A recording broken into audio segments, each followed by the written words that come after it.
Introducing your new favorite glutes exercise. So this is called a rotational B stance RDL. Now, I learned this one off of coach Nick Tominello. I've done it in the past using like a dumbbell, but this idea from Nick Tominello is top. I really like it. And it's basically doing the exact same thing with a landmine, and there are some unique differences to it. So obviously I'm not using a landmine today. I'm using a T-bar. This gym that I'm at actually doesn't have a landmine. So I could have either set one up on the floor, or actually you can just do it using a standard T-bar here. So a good tip for this one is to use smaller plates. So I'd rather you have smaller plates stacked up and more of them rather than fewer larger plates. And that means you'll get a better range of motion, you'll get more hip flexion, you'll get further down towards the floor on this one. I'm gonna show you what it looks like straight away, and then I'm gonna kind of explain a few things. What we're gonna do is have our forward working leg in line down the end of the landmine unit. Again, just imagine this is a landmine, okay? So I've kind of got the end of the landmine unit like splitting my foot in half.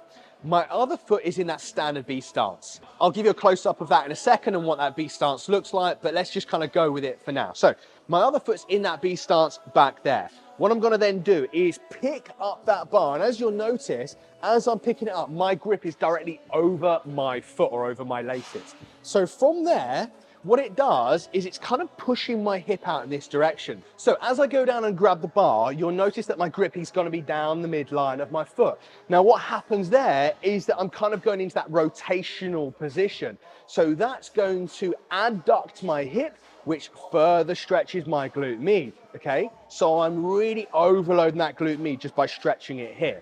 So I'm in that position there. I'm obviously in hip flexion, so I'm loading that glute max. So there.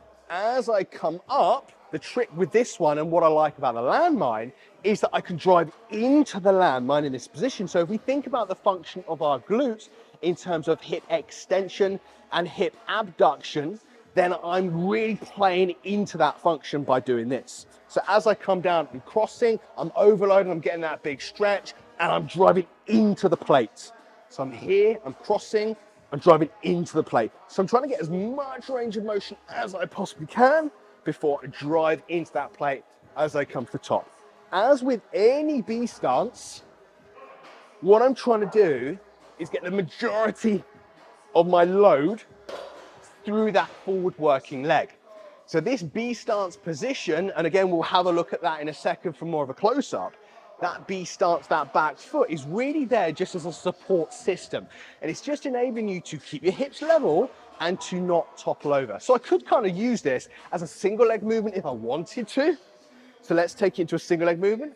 And it is possible, but we're nowhere near as balanced, I think, as when we take that position there. And the more balance that we have, the better we are to enable us to get that full stretch in our glutes. Think about that position at the bottom.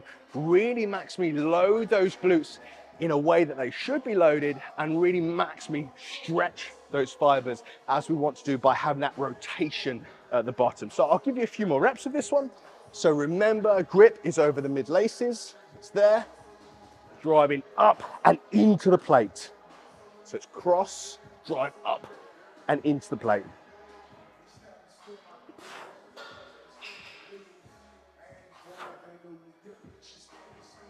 If you're doing these correctly, you're really going to feel these in your glutes from about 3 or 4 reps in. Generally speaking, I quite like these as a deadlift more towards the back end of your workouts. They're not going to be any replacement, in my opinion, for something like a barbell or dumbbell RDL, or even a single leg, a heavy single leg RDL. I'm thinking of these more as like a secondary or tertiary movement that we more throw in towards the end, especially because we're loading more that glute med as well, which is a slightly smaller muscle group, and we're not able to use as much load with this. So for anyone that's looking to build their glutes, really great deadlift option. If you're someone that suffers from a little bit of back pain as well, I quite like this because you're not having to lift as much load to get quite a bit from it. If you're an athlete looking to improve unilateral strength, so working one leg at a time, then I really like this option as well. So hopefully you've enjoyed this fairly fast YouTube video. Just really wanted to share this one with you. It's one I've been playing about with recently. As I said, credit to Coach Nick Terminello for giving me the idea. It's a stellar exercise. Give it a shot, let me know how you get along. And remember, if you do like this YouTube channel, hit the like on this video and remember to subscribe, and we will see you next time.